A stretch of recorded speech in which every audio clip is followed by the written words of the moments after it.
What's up out there? Welcome back to some more Learning Path of Exile. In today's video, I want to talk about things that I've learned while mapping and pass some information along. So let's dive in. All right, so the first thing I want to pass on is something that was passed on to me early on, and that is working from your hideout. Now, when I originally started my run through the mapping portion, I did probably what everybody else did. You get dumped out of the campaign, you come into this area here, you've got your NPCs, stash, waypoint, Commander Kirox over here, and way over there's the map device. So I kept running down these stairs and back up these stairs and back down these stairs and back up these stairs, and it just takes extra time to go back and forth. You're going to be running a lot of maps. There are 115 nodes at the very least. That means you're going to be running 115 maps, probably easily double, triple, or quadruple that by the time you get all of it done, if not more. So you're going to be going back and forth to the map device a lot. So the very first piece of advice that I was given was to work from your hideout, which I always kind of thought the hideout was more of a cosmetic thing than anything. So to hear that it was actually functional was, I don't want to say a surprise, but just not something I had thought about. And I just didn't ever work from the hideout. When you're running through the campaign, you pretty much don't ever need it. And when you get to this point in the game, it's very useful. You can certainly run from this, but you're going to waste a lot of time going back and forth. Now, the other thing that I would point out is something that I learned the hard way. If for some reason you go to some other part of the campaign for whatever reason, you need to go get an ascendancy thing, or you're looking for a particular item, or finishing up quests or something like that, whatever you're doing in that portion of it, if you log out here, or if this is the last place you teleported into before you go to your hideout and then log out, you will start in this spot. And the reason that's a problem is because almost every other, maybe every other one of these home places, you have to walk to the waypoint. If you start at the epilogue here, you will basically spawn directly on top of this waypoint. So when you load the game the next time, you just walk in here, or you don't even have to walk. You load into here, you click on that waypoint, and you select your hideout, and bam, you're right on over to this point. So it's very convenient to stay logged out at that. And every once in a while I forget, and next thing you know, I'm in the city, and then I got to walk all the way over. It gets frustrating because you expect to just click, and be done, and then you got to move around. I know, like, we're talking about moving around in a video game, but you're saving time. And same thing with the hideout layout. There are some you don't have to have a fancy layout. In fact, you can just take a basic hideout setup. The one thing you do with the basic hideout setup, though, is all the NPCs are stacked on one another, and it's kind of hard to move them around if you have to select them. You almost have to go in and edit the decorations and move them around from this menu here, as opposed to selecting them, because they were all stacked up on each other. But if you use a predetermined layout or load one, because there's like a million of these things out there available, you will have a decent layout to start with. Now, this particular hideout here started off with the map device up here, the stash and the waypoint, and these NPCs were all way down there. I think Lily Roth started over here. So I started moving things around. So I had, you know, this is a kind of a long walk to traverse. And again, it just saves time. So really, you only need a very small amount of hideout. I mean, you can set up however you want, but for efficiency's sake and for saving time and stuff like that, you kind of want things reasonably close. So this is how I've got mine set up. I moved my waypoint over here. And like I said, this is completely customizable. So whatever you get or whatever hideout you're using, you can just set up however you want. Put the map device here so it's close. You put the waypoint there. You've got stash I moved over here. I moved her over next to the stash. It took me a while to do that. I kept just going over to her because I wasn't really buying or selling a lot from her. But over time, I noticed that when I wanted to clean my stash out, I had to keep traversing over and traversing back and traversing over and traversing back. And when you can only do like 5 pieces of armor at one time, it was really hard to clean out that inventory. So I moved her over here. And then the same thing with these 3. I ended up moving these guys over here because I kept going over to them. And it wasn't terribly frequent, so it took a long time before I actually moved them over here. But now that they're here, they're just right here. I don't have to think, well, I got to go all the way over there to talk to them. Again, it's a minor inconvenience, but all the more things that make it easier to just come down here. You don't forget what you were doing. You don't get a workflow stoppage or whatever. It just makes it flow better. And then the same thing with the different benches and lockers and stuff. I just put all this stuff over here. I use a crafting bench a lot. I actually had that up here for a little bit next to Lily Roth when she was over here. But sometimes I would end up clicking on her instead of the bench or the bench instead of her. So you kind of want to not bunch everything together. And like I said, I ended up moving her over here just to be convenient with the stash. And once I put the waypoint here, I decided, all right, I'll end up moving all this stuff over here. That way I can just bring all these out, because like I was having to go to town to go to the expedition locker or something, or maybe this was down at the other side there. I can't remember. But once I moved all this stuff over here, things became much more convenient. And I'm really liking this layout a lot more. So basically the first tip revolves around using your hideout and making it more cozy to where it's just easier to work from. And then you go here to the stash, you go here to the map device. If you make a mistake or grab the wrong thing or need something else, you're right there. You don't have to, and you can put it right upside it if you want. The only problem is getting to click on the wrong thing becomes, accidental clicks become a problem. So first tip is hideout. All right, let's talk about portals for a second. When you open the map device up and drop a map into it and activate it, you will get 6 portals. There are only 6 attempts into that map. So if I die at any point in here, or if I leave, I lose one of these portals. So once I go in, that consumes one. When I come back out, I will only have 5 left. So these are the only attempts that you get at that map. Now inside the map, there is only 1 portal. That portal can be moved. So this recommendation is going to be carrying portal scrolls and advancing the map, especially when you're early on and you're just starting off, you're not sure about the difficulty and stuff. You can actually go through and clear some of the map out, drop a portal, go clear some more, drop a portal. And the reason you want to do that is because it moves the portal closer to the arena or closer to where you're in the action. So you don't have to retraverse the whole map. And there's been times I get all the way to the arena, die at the boss, and have to start at the beginning and traverse all the way through. It just wastes time. And especially if you're going through and clearing out or going through a map that's already cleared, you've already looted it, you've already killed everything. There's no point in redoing all that. So this, basically the gist of this is to just advance the portal along. And you'll have plenty of portal scrolls. I've got, a few thousand of these things here. If I go look at my money tab, I've got 2,000 of them, and I just keep throwing them down as I need to. I would also recommend throwing one outside of the boss arena, because if you die, you just spawn right back there. You don't have to traverse everything, even if unless it's super low level or I'm pretty confident I know the boss and I can just walk through it. I usually put one right at the end of right at the arena. So if I die for whatever reason, an ad comes along, some mechanic that I didn't catch, poison drop or something like that. If I die, I just start right there and then I go back in. It just saves so much time.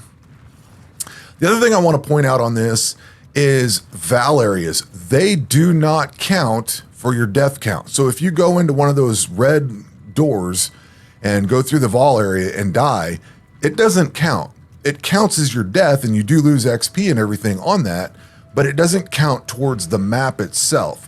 So if you go into that Val area and you die 20 times, you'll just keep spawning right outside that door, that gateway.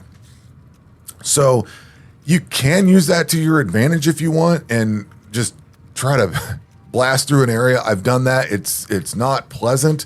And if you die a lot, at some point you need to just accept that area is probably not going to be worth the effort you're putting into it and all the XP you're losing, all the time you're losing.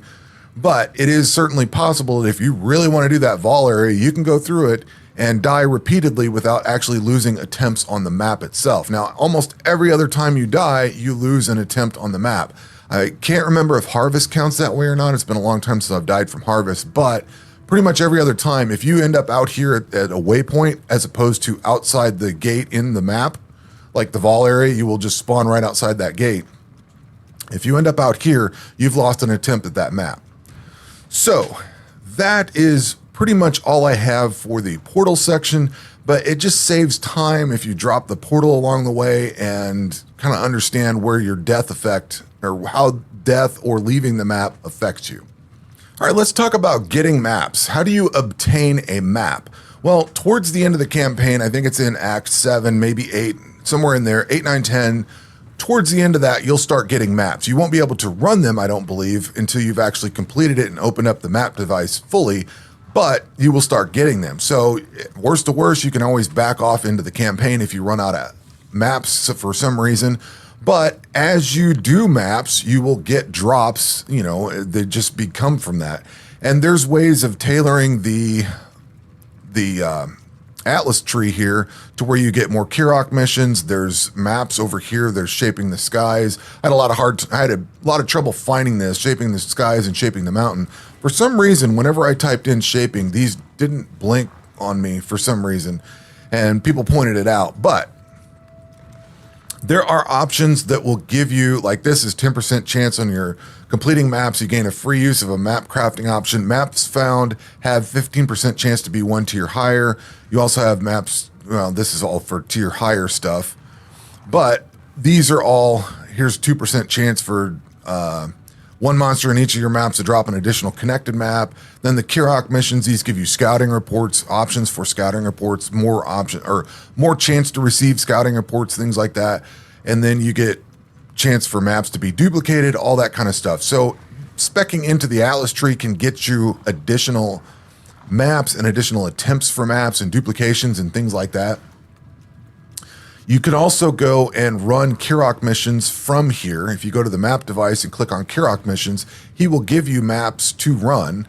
Now, these only fill up at certain times. I'm still not quite sure when these exactly pop off, but as you do maps, like I've obviously ran a lot of red maps, but I haven't ran a lot of red Kirok missions. So I have 39 of these where I only have 1 yellow and 3 white, because I've ran a lot of the white and yellow and not a lot of the red options. That's just the way it worked out for me. But you can get maps from this because these are here. And if you get I don't have any of those things in here, but if you get the scouting reports, you can actually reset what he has there.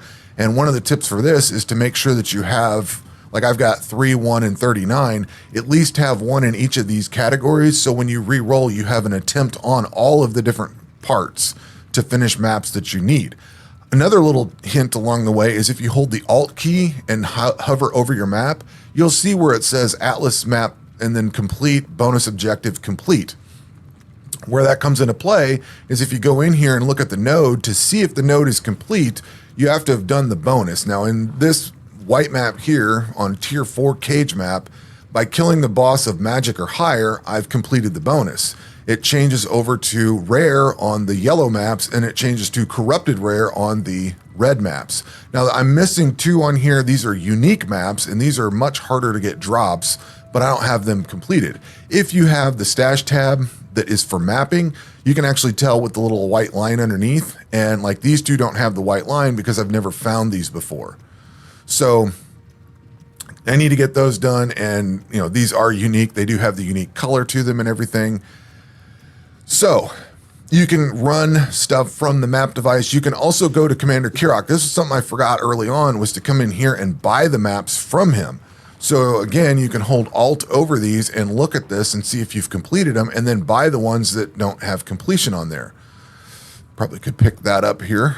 Probably not a bad way of buying that. He will also sell these things, these divination cards, which for maps. So if you collect enough of these, you could trade them in. Now, another option that you have is if you go to, I have some open. If you go to a trader and you go to sell something, I have beach, I got different ones. I need to get 3 of the same. My bad. So if I go in here to here, it doesn't matter what variation they are, although you probably want to be specific about what you're trading. I'll do 4 of these. So if you go to the trader and you go to sell, if you sell 1, it's going to trade for a piece of currency. If you trade 2, it's going to trade for a little different currency. But if you trade 3, it trades for a different map. Now this is bog map, and these change to cage. Now, if you change the variation, if I take this out and put the other one in, it's going to give me a cemetery map. So what you can actually do is take 3 of one kind of map. It has to be the same kind of map. And it doesn't matter, like this is magic, this is normal, and this is rare. It just has to be the same exact name. And that gives you a different variation. So if I take this one out, we're on bog, and I put this one in here, it now becomes Vol Pyramid. So this is another way of filling in options. I don't want that. And again, if you hold Alt over this, you'll tell whether you've actually done that map or not. So you can actually trade your way into some of the other maps if you follow that route. Now, if you're looking for a specific map, like say you're trying to get this one right here, this tropical island. The way you would farm this from running maps is to go into the cage map or the Val Pyramid. And the reason I say that is if you follow these dotted lines over here, it'll show you this map leads to that one. So if I was to run the cage map for a while, I will potentially get Tropical Island or Cells maps out of it. And you can even get one tier higher if you have all that spec'd into the Atlas tree, and that gets you different options. And you can also get the same tier. So tier 4 here might give me a Val Pyramid while I'm in this, and it may give me some lesser stuff. But like for instance, I can't get the Arachnid Tomb from the cage map. I have to actually go from cage to Tropical Island, and then Tropical Island could get me the Arachnids map if I get lucky on a drop. So that's kind of how that works on this. So if you're stuck on one node and you can't get something for whatever reason, and you're trying to figure out what you need to farm to, what map you need to run, just follow the dotted line over to what the next one is. And it works down. I'm not sure that I don't think if you run Castle Ruins, I'm not sure that you're going to get pit out of it. I was always running, maybe you do, maybe you don't, I don't know. I always ran the lower one to try to get the higher tier, if that makes sense. So if I was on Arachnid, or if I was trying to get the pit map, I would run Arachnid Tomb or run Academy. Now that would be dependent on if I had those two maps. And if I didn't have those two maps, I would try to trade for them. This is where that trading comes from. Or I would go into Kirok. And there were times that I would actually go into Kirok and just buy all the maps that he had. Of course, you start running into Chaos Orb, you run into currency limitations or whatever, but I would start buying everything he had. That way I could start trading around or running the maps that were relevant. So by relevant, I mean, if I wanted to try to get the Castle Ruins, I was try to buy all the pit maps from him, stuff like that. So that's kind of how you run through this whole thing. In sort of it's on the map device. It can be purchased from Kirok. You've got it as a drop. You know what I mean? There's all those different options to push the mapping forward. Now, there is another option if you go into currency, which is this Orb of Horizons. I did not use this as much. Now, this one reforges a map item as another of the same tier. So I believe what I'm looking for here is tier 4. So this Twilight Temple of tier 4, let me go actually grab a tier 4 map. And we'll just throw that on there.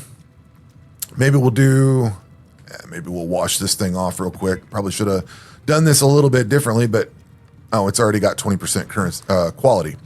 So if I try this on here, I'm trying to get that unique map, but see, it's just not giving it to me. But it does give you other tier 4 maps as you run this.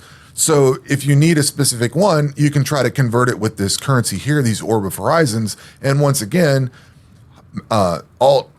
hit the Alt key over the top of it, and you can tell whether you've completed or not.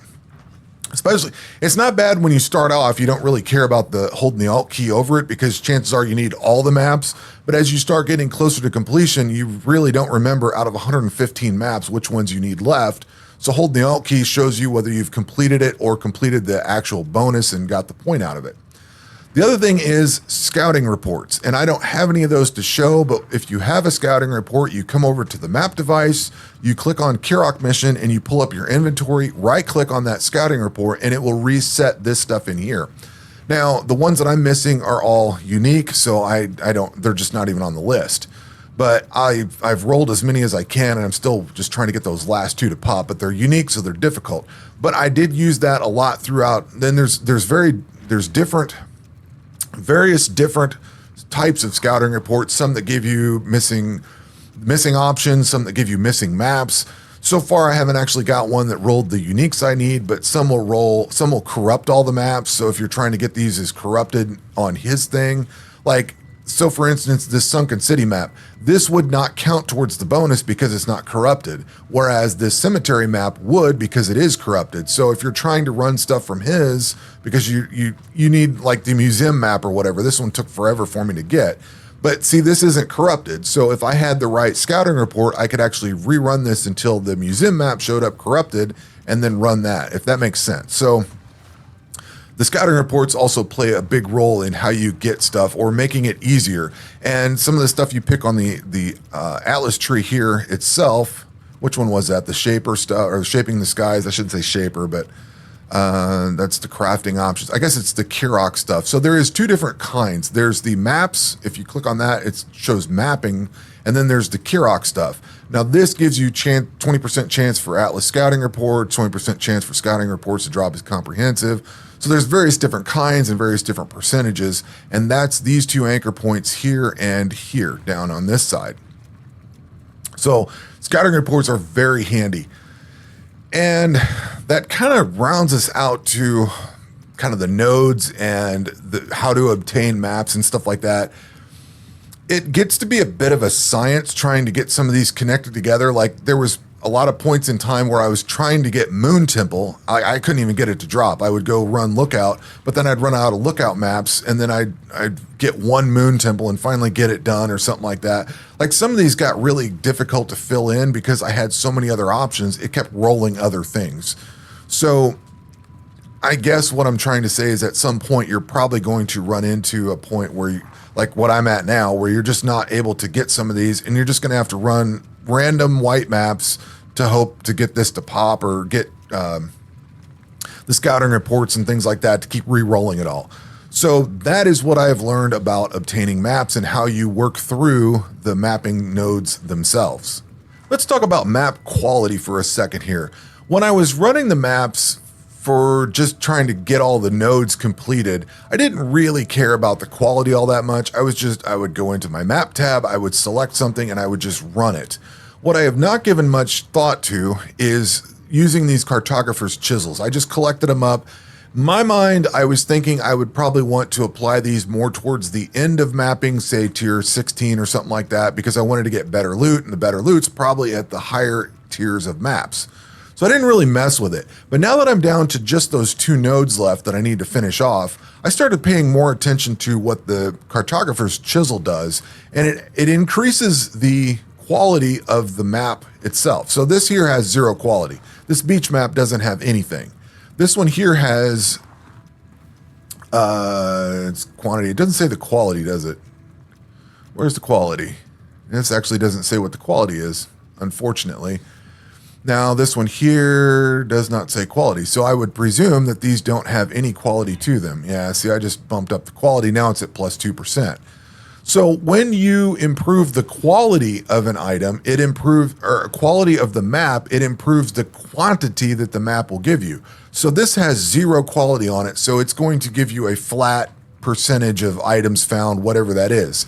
If you have something that is plus 20% quality, if you notice on here, this one says item quantity is also plus 20%.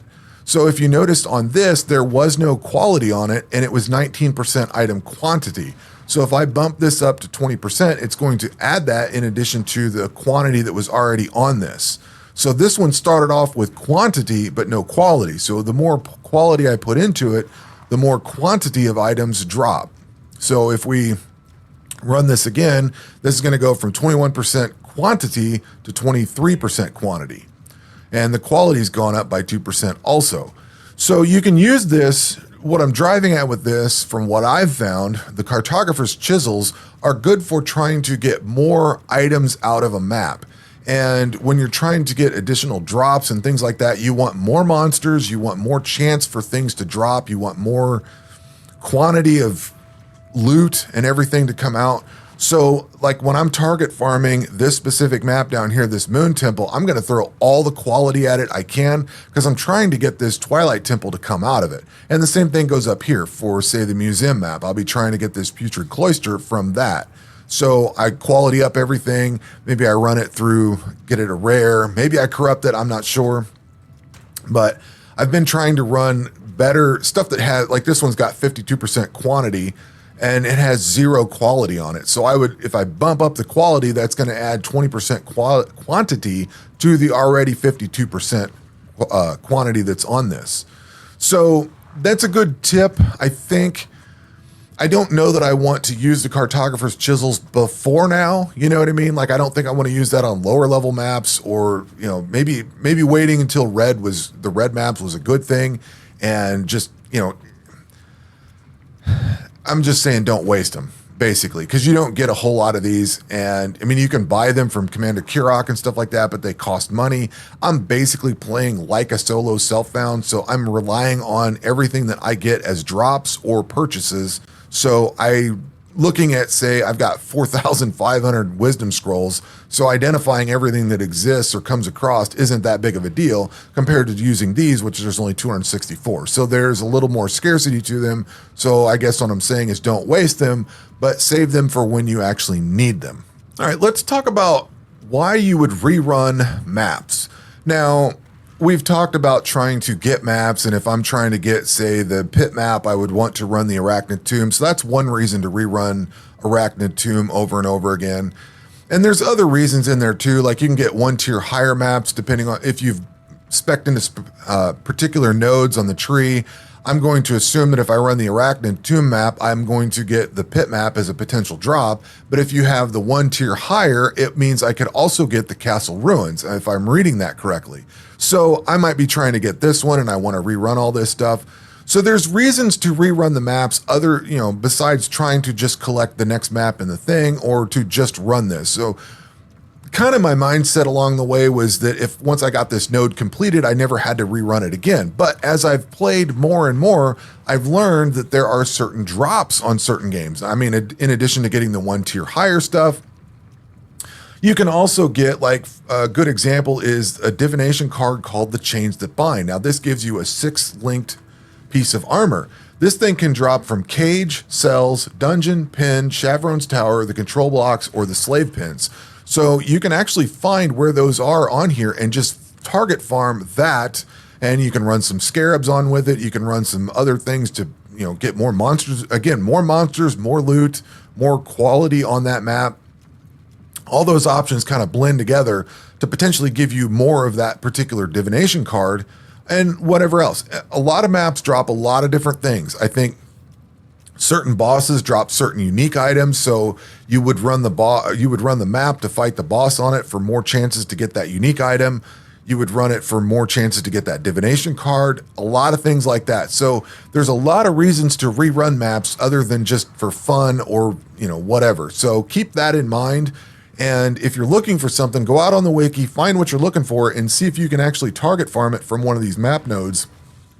And again, you use the trading options, like say I only have one of the Arachnid Nest.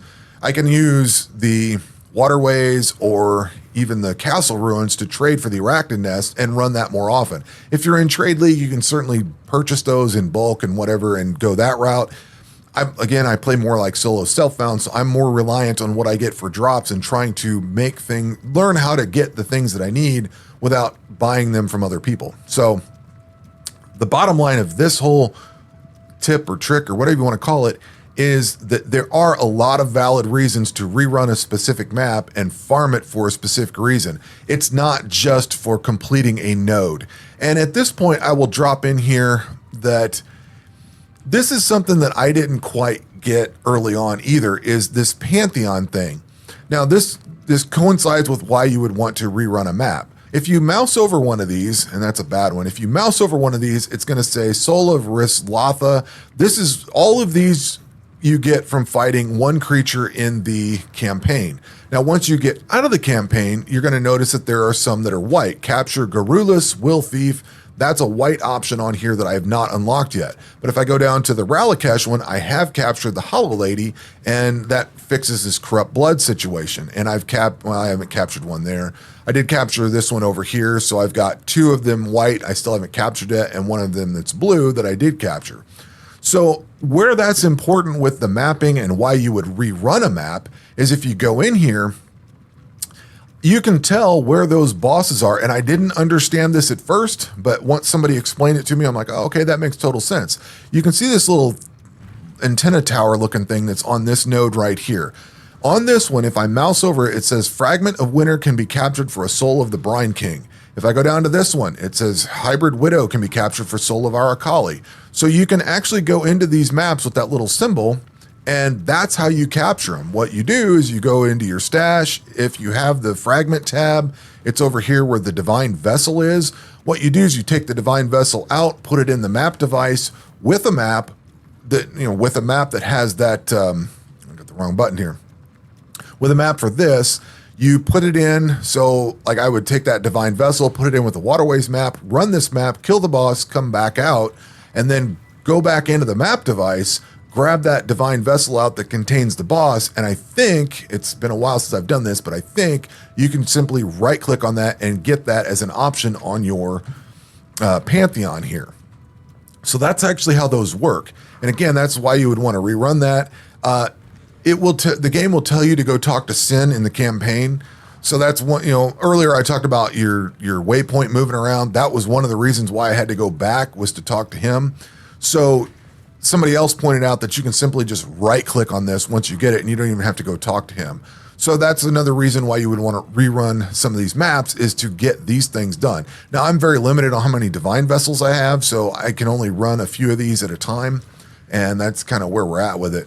But I wanted to point that out because I kept seeing those little towers on here and I didn't quite understand what they were. But now that I know what they are, and it just points out which maps have them, you can certainly come up here and type out the name and it will tell you. I thought it did. Oh, because I'm not doing the right one. Mutilator. Wrong button. Mutilator. So this one's way down here, and Malagaro, the Mutilator, can be captured for the soul of Aracali. So if you want to do that, this points you where those are. So if you wanted to target these, it doesn't change anything. Like once you've captured one that I know of, like the little dot, little tower thing doesn't go away. That just shows you where they are on the map. You can certainly search for the ones you want, and it will blink when you get it. So that is everything I've learned about rerunning maps and why you would want to. All right, the final thing I want to wrap up with is scarabs and fragments. Now, there is some breach stuff on here that I have not ran. There's some Eldritch Maven stuff that I have not ran either, so I don't know anything about these exactly. But what I do know about is like these fragments here. I have not tinkered with these other ones. So I've got this fragment of enslavement I haven't ran yet. I got a fragment of the Chimera. I've not ran that yet. And I have not ran any of these mortal ignorance, rage, or any of those yet at all. But I did run some of these sacrifice at dusks. These open up some kind of vol areas. And if you run one of each, so if you take one of each of these quadrants and put them into the map device, these open up a unique vol area and you go fight through that. I've done that a couple of times, and I'm going to presume that that's what all these other ones do, and there's several different kinds of these. And then there's these other ones that I've gotten pieces of, splinters, but I haven't got the whole thing yet. So these can further change your map device and get you other options.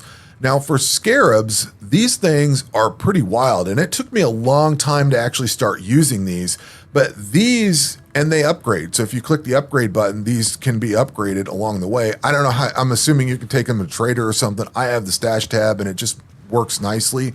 This works the same way that the Essence tab works. So like if I go in here and click upgrade, it does the same thing. So you can actually upgrade these from one to the other. What these scarabs do is give you either an option for, say, Einhar, like the very first one can contain Einhar. Now, I know on the map device itself, you can select Einhar over here, but let's say you wanted to select somebody else. Let's say you wanted to select, I'm pretty sure this is how it worked, but if I wanted to combine Nico and Einhar, I can't. I'm going to presume, because I've not tried this yet, I presume that I could select Nico on the map device and then put one of these in, and it will have both of them in the map. I think that's how it works. I'm not sure. What I've used it for is more of this. Like this one here, the Rusted Reliquary has 50% more unique items found. This one has additional tormented spirits. The Nico one I've used a little bit when I didn't have Nico as an option on the map device. And like the Metamorph ones I've tried a little bit. But there's Legion, there's additional strong boxes, there's Blight, there's Shaper, another Expedition. I can't remember what some of these other ones are. Add some Harbingers, Elder Influence, Divination cards. This one I've done because I've been trying to target farm some Divination cards. And then there's some Breach and some Abyss. So you can actually tick these in there and add, they're adding. When you add more quality to the map, you get more quantity of items. And when you start throwing in options off the map device and then add some of these in, because you can add the map plus three 3 of these options in here, you're adding more creatures, more chances for loot to drop. So by the time you stack all this together, you're getting a lot more loot out of that map than you would if you just ran a plain Jane white map, or even one that was a little juiced up, maybe corrupt or something like that. Like this has got 56% item quality or quantity, but if I qualityed this up fully and then started running extra scarabs, I'm gonna get a lot more stuff out of it, especially with the 100%, wherever that was. Like you get, map owner gains more sulfite from there, 100% more divination cards. So that stacks on top of all the other stuff that I'm getting out of it. So if I'm trying to get a specific divination card and I know the map that it drops from, I would select that map, quality it up, throw this on there, throw some of the other options in to get more monsters, more stuff to kill, more chances at loot, and things like that. So these took me way too long to figure out and to use. Now I am very limited in them, and I haven't really done some targeted farming of these scarabs. Again, on Trade League, you can probably have a lot more and buy them in bulk, but I'm playing more as a solo self-found, so I'm more reliant on what I get as drops. But these things are very helpful. Do not neglect them. All right, so to wrap things up, this is pretty much everything I've learned about mapping. I'm sure there's a lot more to it, but these are all the things that I thought was pretty important to pass along, and things that are kind of not obvious or things that I neglected for far too long. So that will do it for this video. We will catch you on the next one. Take care.